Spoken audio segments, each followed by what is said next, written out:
നമ്മുടെ ടീം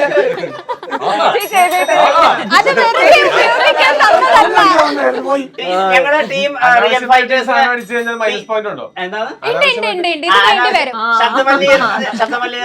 അതെ അതെ വെറുതെ അത് അടിച്ചാൽ നമ്മൾ മൈനസ് പോയിന്റ് ഉണ്ടാവും.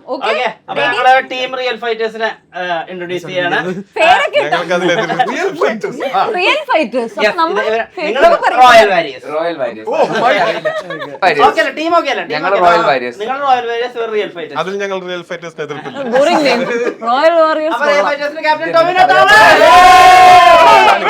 Vice captain Shando, allrounder Shelvey.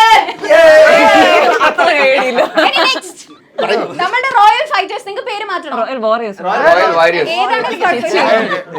ഞാൻ ഇട്ടിരുന്ന പേര് team Sam and team Sreekuttan ആയിരുന്നു. അത് മാറ്റി. നിങ്ങൾക്ക് ഏതാ വേണ്ടേ? അതായിരിക്കും നല്ലത്. ആ പേരിന് എല്ലാവരും ഓക്കെ ആണോ? യെസ്. ആൻഡ് ടീം സാമിലുള്ളത് ബേസിൽ ജോസഫ്.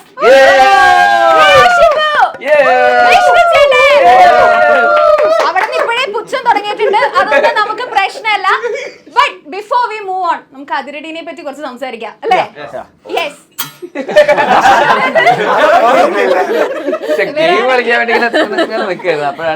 ഞങ്ങൾക്ക് പ്രശ്നമില്ല. നമുക്ക് മുമ്പ് സാധാരണഗതിയിൽ കായകൽപ്പൊക്കെ ചെയ്യുമ്പോഴുള്ള ആളുകൾ വല്ലാതെ യുവത്വത്തിലേക്ക് ചെല്ലുന്നത്. ഇപ്പൊ 10 കോളേജ് കഴിഞ്ഞിട്ടൊരു ദശാബ്ദം കഴിഞ്ഞിട്ടും ടോവിനോ ബേസിൽ ഈ സിനിമയിൽ ഒരു കോളേജ് കുമാരനായിട്ട് അഭിനയിക്കുന്നു. അപ്പൊ ഇദ്ദേഹത്തിന്റെ ഒരു യുവത്വം ചേർന്ന് നിന്ന് കാണുന്ന ഒരു കൂട്ടുകാരൻ, സഹപ്രവർത്തകൻ എന്ന നിലയിൽ ഈ ഒരു സന്ദർഭത്തിൽ ഒരു നിമിഷത്തിൽ എന്താണ് പറയാനുള്ളത്? ഒരു ദശാബ്ദമല്ല, അതിൽ കൂടുതലായിട്ടുണ്ട്. 1.5 ദശാബ്ദം. 1.5 ദശാബ്ദത്തോളം കഴിഞ്ഞിട്ടാണെങ്കിലും അത് കൊറേ കാലമുള്ളൂ. അതായത് ഇവൻ കോളേജിൽ പഠിക്കുന്ന ഇതിനേക്കാളും പ്രായം തോന്നിച്ചിരുന്നു. ഒന്നുമില്ല. അല്ല, അത് ഭയങ്കര അഭിനന്ദനാർഹമാണ്. കാര്യം എന്താ വെച്ചാല് ജോക്സ് അപ്പാണ്. ഇത് അത്ര എളുപ്പമുള്ളതല്ല.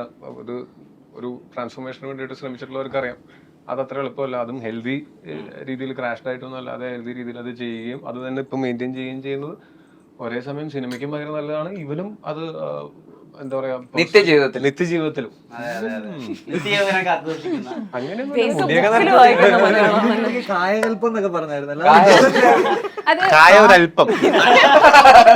കുറച്ച് സാഹിത്യം ഉൾപ്പെടുത്തുന്ന ഒരാളാണ്. നമ്മളുടെ ക്വസ്റ്റ്യൻസിൽ നിങ്ങൾക്ക് മനസ്സിലാക്കാൻ പറ്റും. ഇൻട്രോ ഒക്കെ സാഹിത്യത്തിൽ അതെ കവർന്ന് ഇഴചേർന്ന് നിൽക്കുന്നതാണ്. അതെ. അപ്പൊ ബേസിലേട്ടാ ജെൻസി പിള്ളേരുടെ കൂടെ, ഞങ്ങൾ ജെൻസിയുടെ കൂടെ ഞാൻ ജെൻസിയാണ് അഭിനയിച്ചപ്പോ, ശരിക്കും ജെൻസിയാണ് അഭിനയിച്ചപ്പോ എങ്ങനെ തോന്നി? എന്ത് എക്സ്പീരിയൻസ്.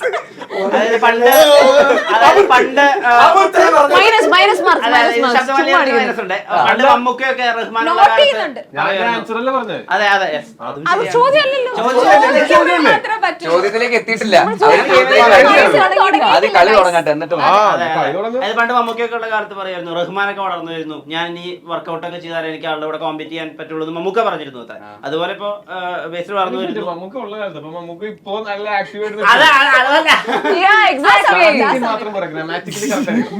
അതെ ശരി. അപ്പൊ അതുപോലെ ജെൻസി കുട്ടികൾ വളർന്നു വരുന്നു. അപ്പുറത്ത് ബേസ് ജോസഫ് അവരുടെ കൂടെ കട്ടക്കി പിടിക്കുന്നു. അതിന്റെ ഒരു സീക്രട്ട് ഇൻഗ്രീഡിയന്റ് എന്താണ്? അങ്ങനെ ഇൻഗ്രീഡിയന്റ് ഒന്നുമില്ല. ഞാൻ അങ്ങനെ വളർന്നതായിട്ട് എനിക്ക് ഫീൽ ചെയ്യുന്നില്ല. ഞാൻ പറഞ്ഞോട്ടെ, എനിക്ക് പറയാൻ എന്റെ അടുത്ത് എന്തെങ്കിലും ചോദിക്കുന്നുണ്ടെങ്കിൽ എനിക്ക് ഉറപ്പാണ്. വേണ്ട. ഇല്ല ഞാൻ പറയട്ടെ, ഇത് തുടങ്ങിയപ്പോ തൊട്ട് ബേസിലയുടെ ഭയങ്കര മൂഡ് ഔട്ട് ആണെന്ന്. ബർത്ത്ഡേ ആയതുകൊണ്ടാണോ? പറഞ്ഞു മൂഡ്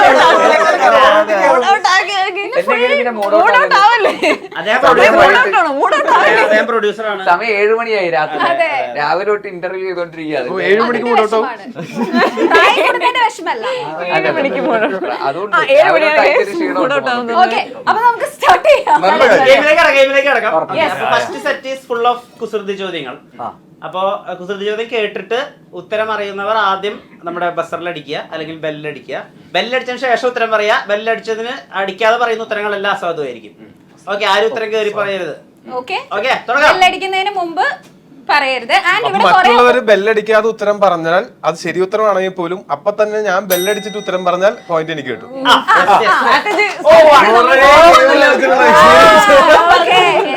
ഇവിടെ കുറെ ഓഡിയൻസ് ഉണ്ട്, അവരാരും പറഞ്ഞു തരില്ല. ഓക്കെ ഓക്കെ, ഞാൻ സ്റ്റാർട്ട് ചെയ്യുകയാണെ. സീരിയസ് ആണ് ഇത്, മൈനസ് പോയിന്റ് ആണ്. പ്രശ്നം ഉണ്ടാക്കുന്നവർക്ക് ക്വസ്റ്റ്യൻ ചോദിച്ചിട്ട്, ഓക്കെ? കാരണം ഇവിടെ പ്രശ്നം ഉണ്ടാക്കുന്നവർക്ക് നമ്മൾ മൈനസ്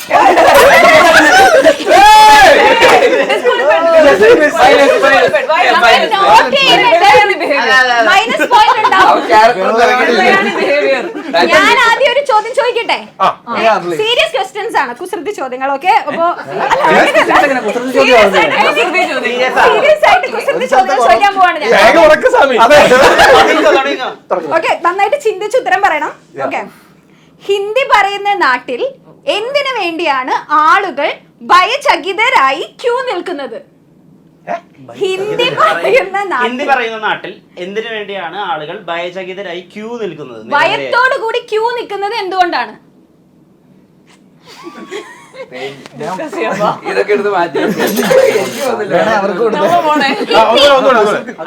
ഹിന്ദി സംസാരിക്കുന്ന നാട്ടിൽ എന്തിനു വേണ്ടിയാണ് ആളുകൾ ഭയചകിതരായി ക്യൂ നിൽക്കുന്നത്? ഹിന്ദി വരി വരിയായിട്ട് എന്തെങ്കിലും കാര്യമൊക്കെ കിട്ടാൻ വേണ്ടി ഇങ്ങനെ ക്യൂ നിൽക്കും.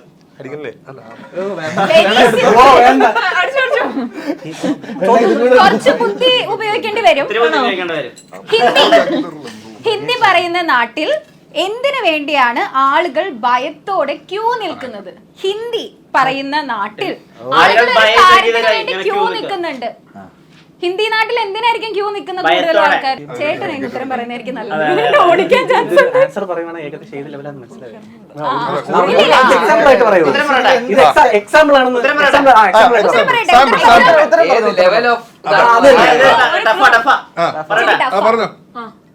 പാനിക്.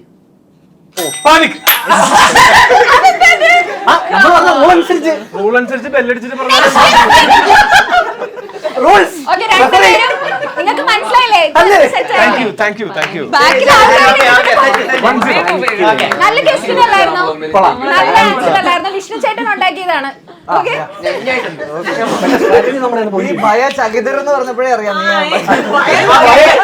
ഭയങ്കര ക്ലാസിക് ആയിട്ടുള്ള ചോദ്യം. ആനയും ഉറുമ്പും കോളേജിൽ പോയി. കോളേജിലെത്തിയപ്പോ ഉറുമ്പിനെ കാണാനില്ല, എന്തുകൊണ്ട്? ഓക്കെ, ഇത് വളരെ സിമ്പിൾ ആയ വളരെ ക്ലാസിക് ആയ ചോദ്യം.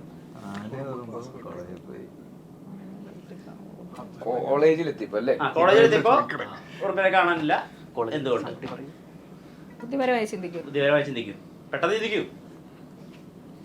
പല തരത്തിലുള്ള ഉറുമ്പുകളുണ്ട് ഭൂമിയിൽ. ഏത് തരത്തിലുള്ള ഉറുമ്പായിരിക്കാമെന്ന് ആലോചിക്കും. ഇത്രയും നല്ല